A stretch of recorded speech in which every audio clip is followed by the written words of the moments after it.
Two boys, one suspect. What happened to them? On Boxing Day, two young Birmingham lads went out to play on a push bike one had been given for Christmas. They never came home. They were abducted, most likely murdered. The sad truth is, 10 years later, there's been no evidence at all they're still alive. What we're trying to do now is do all we can to bring some closure to the family. It's Christmas 1996 in England. The winter song Two Become One by the Spice Girls is sitting right at the top of the singles charts, just in time for the holidays. The Christmas comedy Jingle All the Way, starring Arnold Schwarzenegger, is showing in cinemas. And according to statistics, most kids in the UK are unwrapping Toy Story action figures or games for the N64 console under the Christmas tree. But for Patrick Warren, known as Paddy, a very different gift is waiting on Christmas morning. A brand new bright red bicycle. Paddy can hardly wait to try out his bike and explore his hometown. But less than 3 days later, Paddy's bicycle is found abandoned behind a gas station. And there's no trace of Paddy or his friend David.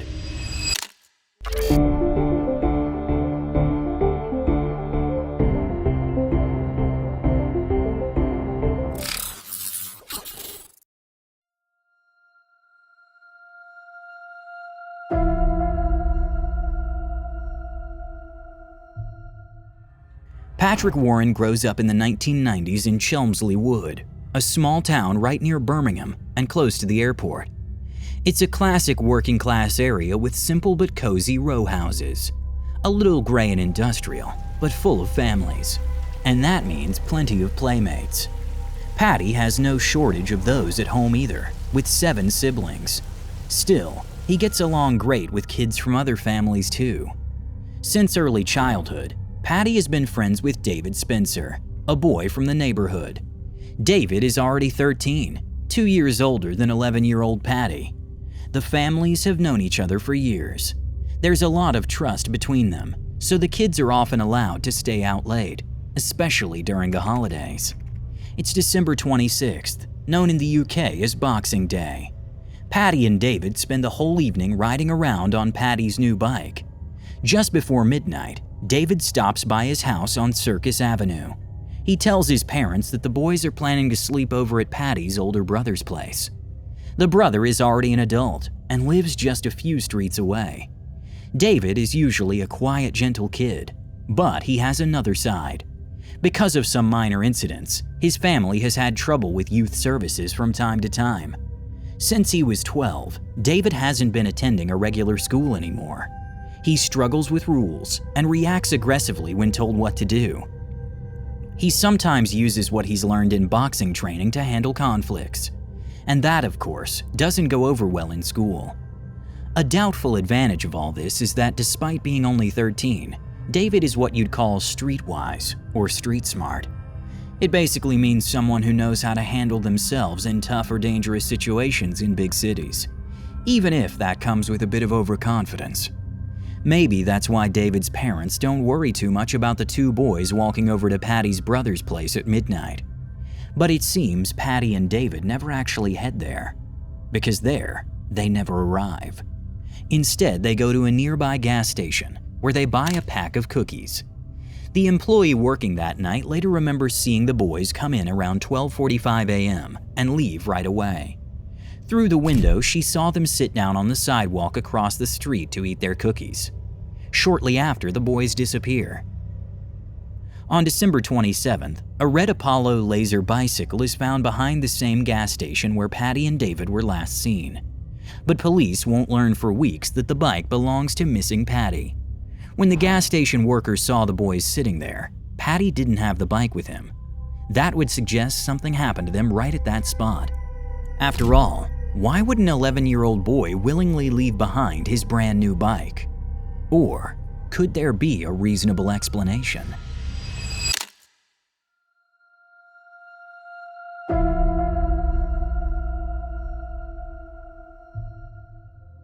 I don't know about you, but for me, everything about this situation sets off alarm bells.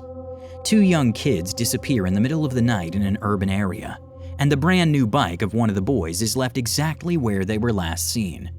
But strangely, the police don't seem too alarmed. Yes, they offer a £500 reward for any tips, but in the media, they also say they don't believe a crime has taken place. Instead, they suggest the boys may have run away to stay with friends, or gone off on some kind of adventure. In 2021, the gas station employee is interviewed for a documentary and says that at the time, no one even looked at the station's surveillance footage. In April 1997, the supermarket chain Iceland launches a campaign. The faces and short info texts about Patty and David are printed on the store brand milk cartons to make the case more visible. This brings some media attention and makes the boys become locally known as milk carton kids. But despite the campaign and over 700 stores distributing the milk cartons, no useful tips come in. There's likely a sad reason for that. Patty and David come from working-class families, living near the poverty line. Sociologists from the University of Birmingham later study the media coverage of the case. They note that the local news often painted the 11 and 13-year-old boys in a negative light, describing them as poor students, chain smokers, or troublemakers. Because of this portrayal, the sociologists argue, the public, and even police, saw them more as runaways than victims. Their social background meant their disappearance wasn't taken seriously right away, and valuable time was lost. Just a few days after Patty and David go missing, another teenager disappears near Chelmsley Wood. 17-year-old Nicola Dixon, who comes from a well-off family. She is later found abused and murdered in a wooded area. Although the case happens around the same time, and in the same geographic area, it's mainly the disappearance of Nicola Dixon that gets media attention. Now, don't get me wrong, Nicola's case absolutely deserves that attention. But so does the disappearance of Patty and David. Their case, however, becomes a cold case. It's not until 10 years later, in 2006, that a new investigative team picks up the work again. Based on the original circumstances, they now assume this is a double murder, just without the bodies. In the decades since the two friends vanished, a lot has changed in terms of investigation methods. For example, there's now a national offender registry that the police can use. They identify individuals who were living in the area at the time and begin questioning them, allowing at least a few potential suspects to be ruled out. Back in 1997, right after the boys disappeared, there had been some search efforts. Nothing extensive, but something. The homes of the Warren and Spencer families were examined forensically, but no evidence was found. Nearby fields, a lake, and some abandoned mine shafts were also searched. Again, no results. So even though 10 years have passed, the police in 2006 are in many ways still at square one. But for the first time, they get something they've never had before. They have a suspect.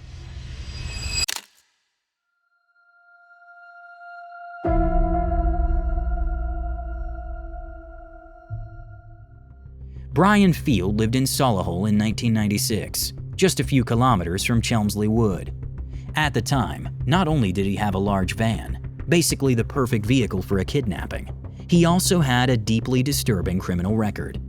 In total, Field had been convicted 6 times for sexual offenses against underage boys. Among those crimes were the rape and murder of a 14-year-old boy named Roy Tuttle, and the abduction of 2 other boys. Yes, you heard that right. Brian Field wasn't just a convicted sex offender and murderer. In the 1980s, he also kidnapped 2 boys at once. Both of them survived, unlike Roy Tuttle. But the fact that a single offender kidnapped 2 children at the same time is incredibly rare. According to the BBC, there's only one such case in all of British criminal history, and it's his. That's why investigators start looking into the possibility that he might have done the same to Patrick Warren and David Spencer. In the 1980s case, Brian had picked up 2 boys, aged 13 and 16, from the side of the road. He offered them a ride and lured them into his car. Luckily, the boys realized he wasn't driving in the promised direction, but instead heading somewhere remote. They jumped out of the moving vehicle and managed to escape. In 2006, police questioned Brian Field extensively, and for good reason. A witness says they saw Brian Field with Patrick and David just a few days before the boys disappeared. If they knew Brian, they might not have been afraid to get into his van. Field worked as a landscaper. Police dug up several properties he had worked on, suspecting he might have buried the boys there. But nothing was found. Aside from his modus operandi and the fact that he lived close by, there's no solid evidence connecting Brian Field to a crime involving the boys. Yes, he was in the area that night. Yes, he was driving his white van and had been drinking. But all of that is just troubling circumstantial evidence. It's not enough to press charges.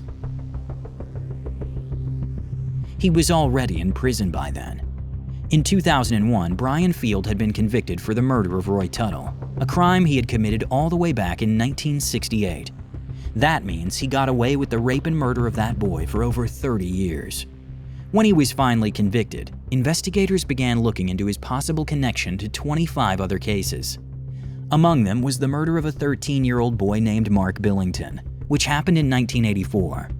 At the time of Mark's murder, Brian Field was living just 2.5 kilometers from the boy's family. But sadly, he was never convicted in that case. After his 2001 arrest, investigators planned to compare his DNA with the evidence from the Billington case, which could have made a clear connection. But there was a major problem. The physical evidence from the case had vanished from police storage. With no forensic proof, Field couldn't be tied to Mark's murder. That case remains unsolved to this day, just like the mystery surrounding the disappearance of Patrick Warren and David Spencer. In the late 2010s, Brian Field was once again questioned about the boys. According to one investigator, he made a few cryptic remarks, but never a confession. At the age of 87, Brian Field died in prison in the year 2024. With that, the only real suspect ever identified in the case of Patrick and David is now gone. The only real chance of solving this tragedy now would be to find their bodies, because they must be somewhere. For the families of Patty and David, Christmas hasn't meant holiday since 1996. Instead, it's just a painful reminder that their sons are still missing, almost 30 years later. Feel free to share your theories about the case in the comments. Had you heard of this case before? If you'd like to support the channel, leave a like or a comment. Any interaction helps increase the chances of the video being recommended to people who haven't subscribed to Truthscape yet. Here you can find another chilling case. Click on it. Until then, see you soon. Stay safe.